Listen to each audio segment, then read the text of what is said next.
Bueno, les damos un cordial saludo, una bienvenida para todos nuestros oyentes, para cada uno de los seguidores de nuestras redes sociales y, por supuesto, de esta su emisora, Busco en Ti Radio, donde estás, no es el final. Hoy es lunes y continuando con nuestra programación, pues estamos con la presencia del dúo dinámico, Silvia y Yoli, en su segmento Buscando un Cambio. Así que les damos la bienvenida. Silvia, Yoli, ¿cómo están?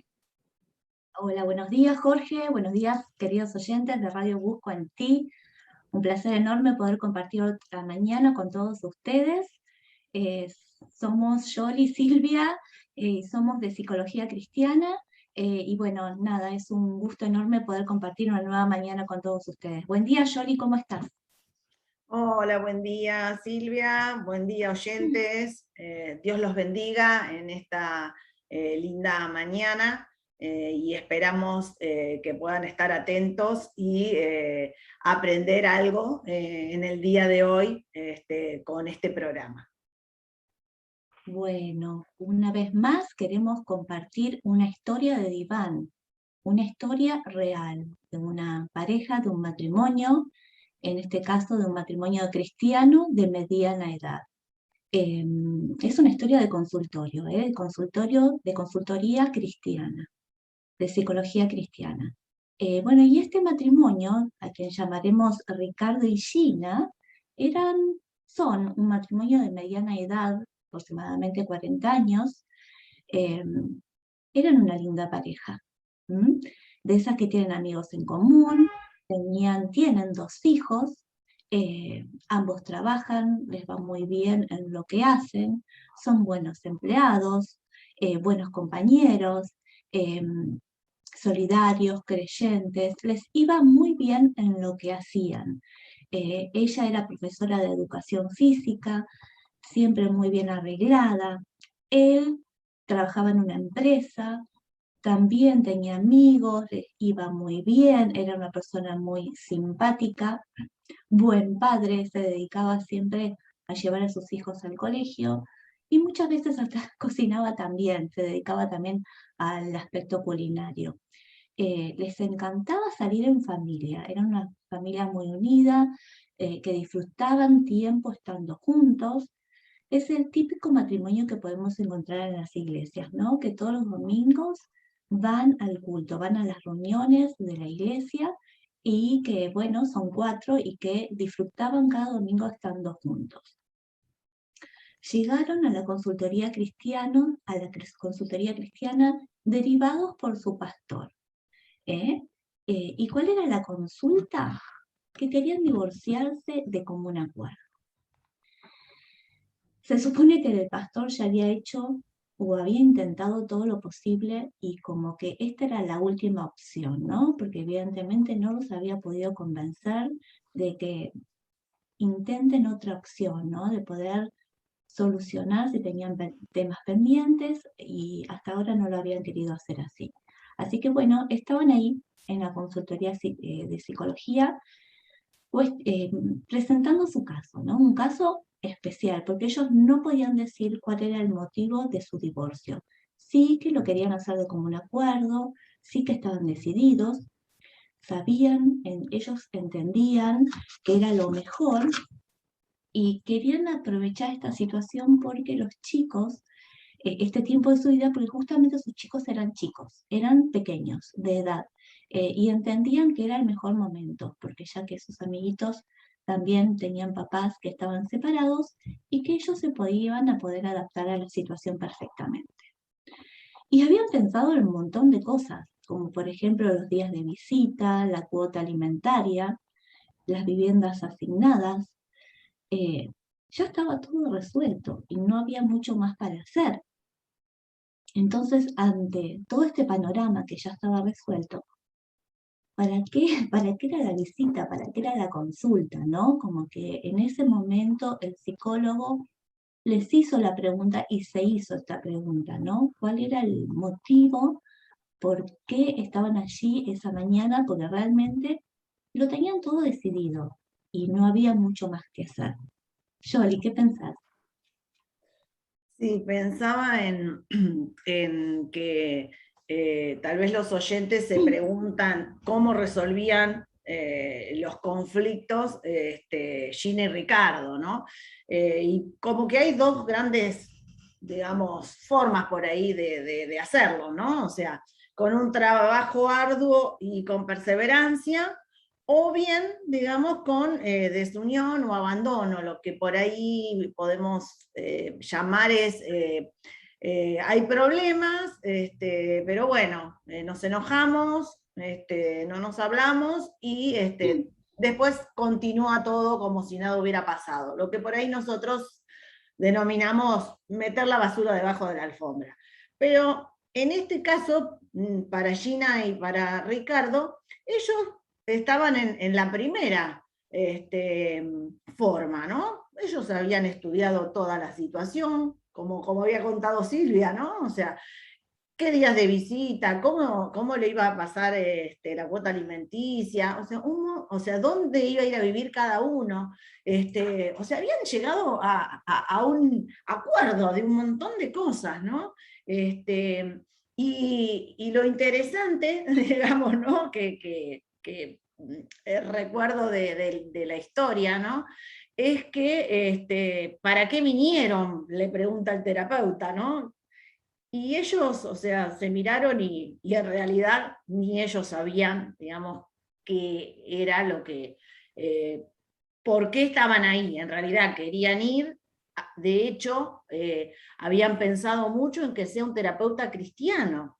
Y esto, bueno, llamó la atención del terapeuta. Pero bueno, como sabemos, había que indagar. Y bueno, indagar en la historia de ellos, ¿no? Cómo se conocieron, cómo decidieron vivir, o sea, cómo era su vida, también cómo criar a sus hijos, ¿no? O sea, todas estas cosas había que anotarlas en esta historia familiar que había que armar para poder entender qué hacían ahí, ¿no? O sea, qué hacían en el consultorio si ya tenían todo tan resuelto, ¿no? Pero yo creo que tanto Gina como Ricardo tal vez creían que había algo más, ¿no? Algo más, que un terapeuta cristiano podría darle ese plus, ese extra, digamos, que todavía ellos no habían encontrado. No sé, Silvia, ¿qué pensás con respecto a esto, no? Sí, sí, sí. Y que había un deseo inconsciente también, ¿no? De que no querían dar por terminado ese matrimonio.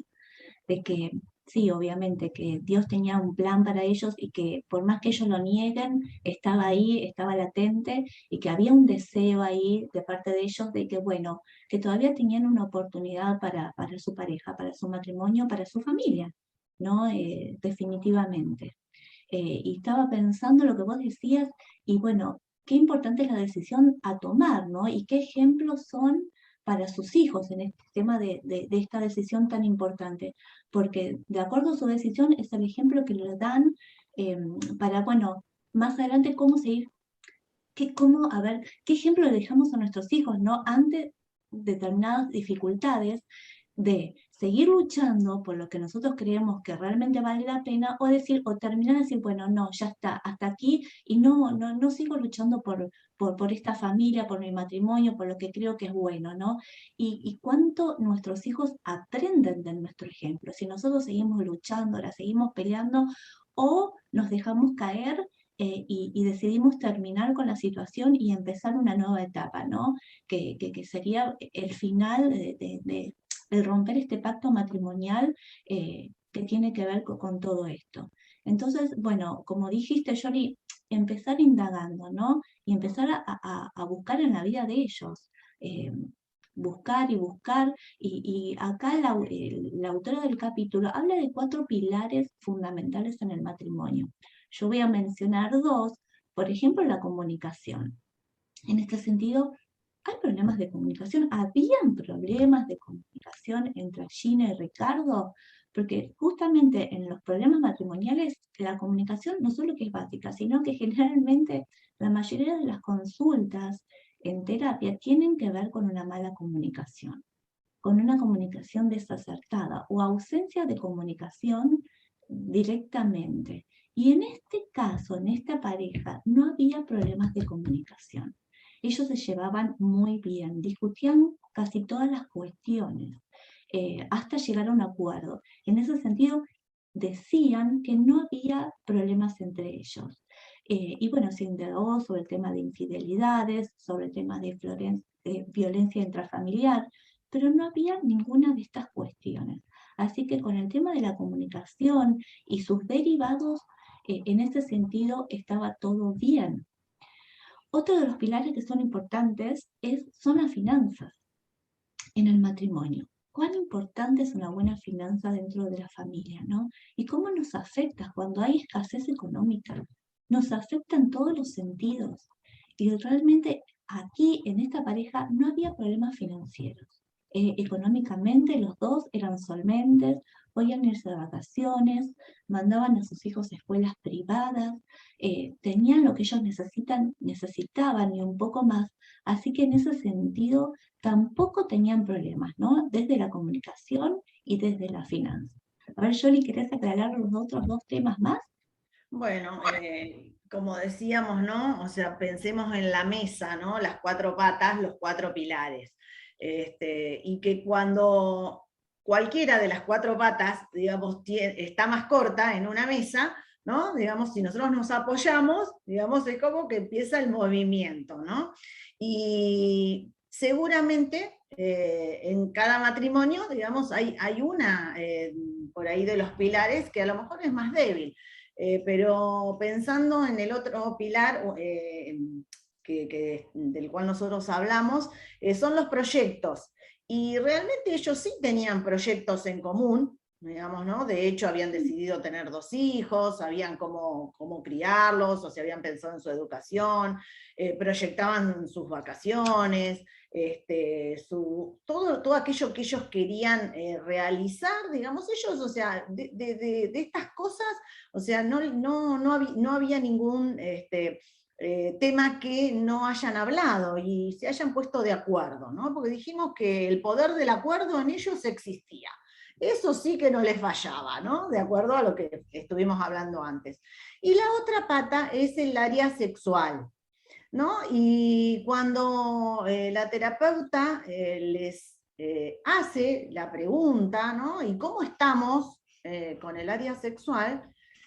Ellos, digamos, se miraron, se sonrieron y, digamos, quedó ahí como un gran signo de pregunta, ¿no? A lo cual la terapeuta, o sea, hábil en esto, ya detectó que, digamos, la cosa venía por ahí, ¿no? Y algo que está bueno aclarar es que muchas veces creemos que porque somos cristianos o porque tenemos un matrimonio de muchos años, ya somos expertos en la sexualidad, ¿no? Pero como decía Silvia hace un momento, ¿no? La ignorancia, el no saber sobre temas de intimidad es terrible para una pareja. Y esto era, digamos, lo que estaba acá haciendo, como diríamos, agua, ¿no? en el matrimonio de Gina y de Ricardo. Nosotros sabemos que el amor hay que alimentarlo, ¿no? O sea, es como una plantita, ¿no? Que uno va regando, o sea, y va haciendo acciones para. Y en el caso de la sexualidad, tiene muchas cuestiones que hay que tener en cuenta para poder llevar, digamos, un equilibrio, digamos, entre las diferentes etapas de la sexualidad. O sea, y ellos habían tenido, digamos, una dificultad, podríamos decirlo, ¿no? Que tal vez no se habían dado cuenta, ¿no? O sea, en la primera etapa, ¿no? Yo voy a nombrar, digamos, todas las etapas y después nos vamos a dedicar exclusivamente a hablar de la etapa en donde ellos tuvieron, digamos, la dificultad. Nosotros decimos que tenemos la etapa del deseo como primera etapa. Esto es lo que todos los libros dicen, ¿no? Pero psicología cristiana, que que es donde nosotras pertenecemos, donde nosotras trabajamos, digamos, con su directora, Ana Kelesian, ponemos una etapa anterior al deseo, que es la previa. Nosotros la llamamos la previa. Y ahora vamos a explicar un poquito todo esto.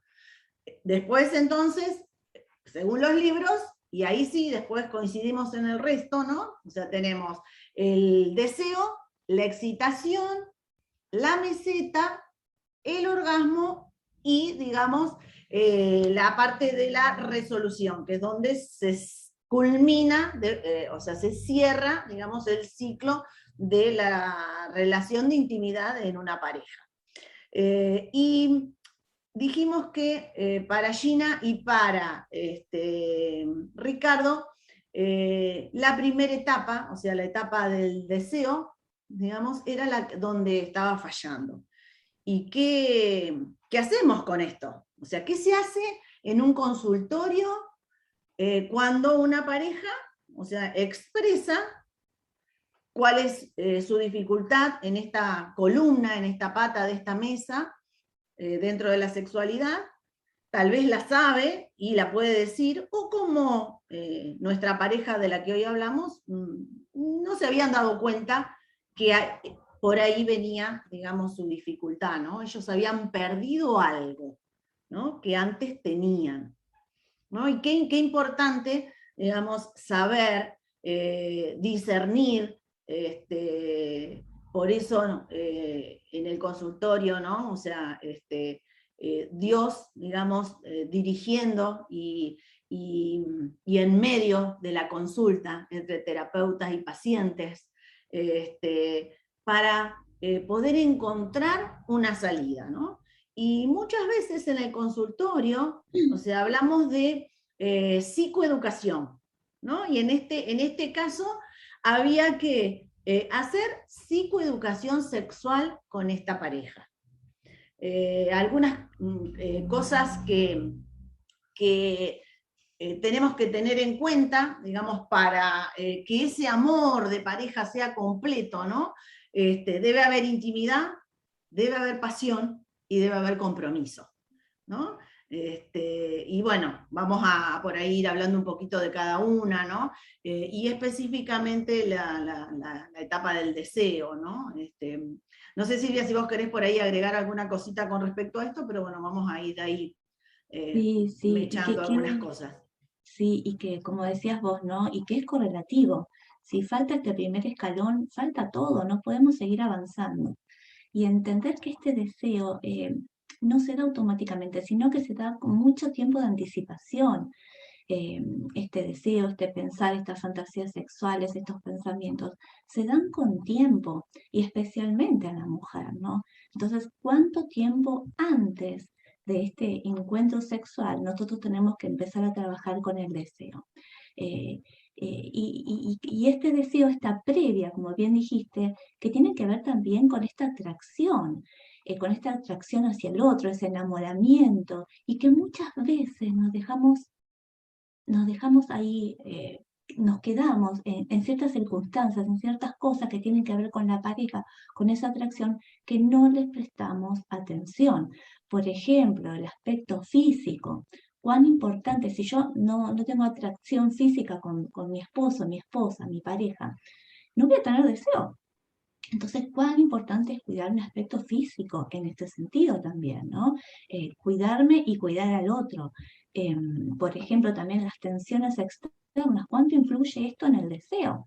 Lo que está pasando alrededor de mi casa, las cuestiones, los problemas, que si yo no los resuelvo, me va a influir en mi deseo. Otra cuestión son las emociones negativas, lo que no tengo resuelto con mi pareja. Si yo no empiezo a solucionar estos problemas de cuestiones pendientes, lo que me dijo, lo que me hizo, todas cuestiones a resolver, todo eso va a influir en mi deseo y después en todas las demás etapas. Y bueno, y la práctica de la sensualidad.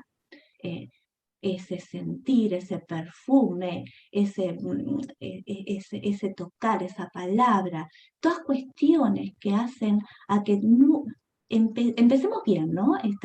esta relación sexual empiece con todo. Ese ponerme ese perfume que yo sé que a él le gusta o a ella le gusta, van a ser cuestiones de la sensualidad que van a sumar al deseo. Y el deseo va a pasar a las siguientes etapas. A ver, Yoli, si las querés explicar un poquitito.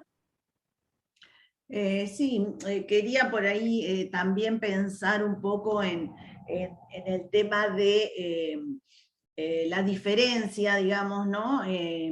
Entre el hombre y la mujer con respecto a la etapa del deseo, ¿no? Para la mujer, digamos, necesita un poco más de tiempo, ¿no? Para poder, digamos, llegar a esa etapa. Y si ella, digamos, en comunicación y en confianza con su esposo, ¿no? Puede decirle, ¿no? Qué cosas necesita, qué es lo que a ella le gusta. Todo esto hace que, digamos, todas esas sensaciones que hay que comenzar a sentir, ¿no? Hagan que, digamos, esa etapa sea placentera, ¿no? Y cuando hablamos de placer, ¿no? Es el equilibrio de los sentidos, ¿no? O sea, cerrando así como una expresión del placer, ¿no? Es donde ese placer aumenta con la cercanía del otro, ¿no? Con tener a mi esposo, a mi esposa cerca, ¿no? Como decía Silvia, mirarlo, crear fantasías, traer recuerdos de un tiempo, digamos, o de una etapa en donde estábamos plenamente, ¿no? Y es también, digamos, la ausencia, o sea, de inhibiciones, ¿no? O de angustia.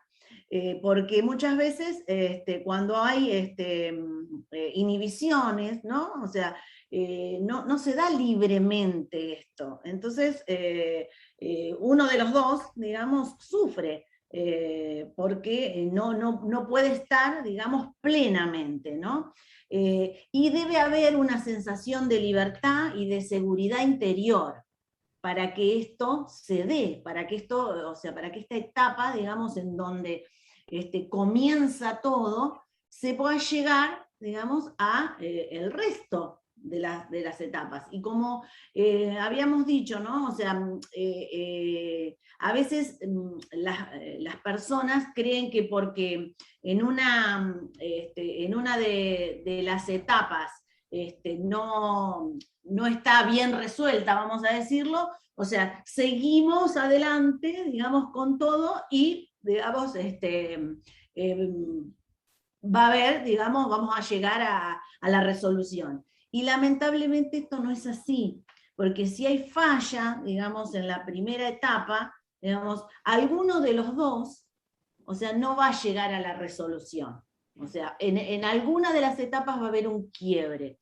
Y esto, o sea, trae dificultad, trae angustia, a veces hasta aún después falta de deseo para con otro acercamiento, digamos, en algún otro día. Esto que decía Silvia, ¿no? A veces cosas negativas que nos quedamos pensando, o si en algún momento me dijo algo y me quedé con eso, o sea, yo lo traigo a esta nueva relación sexual, a esta nueva relación de intimidad. Y qué importante poder charlar, hablar de estas etapas en donde yo puedo explicarle a mi pareja, mira, hasta acá todo bien, pero yo después, a mí, o sea, durante la etapa de la excitación, o sea, es como que bajo y no puedo llegar, digamos, a la parte de la meseta donde después logramos, digamos, ambos, ¿no?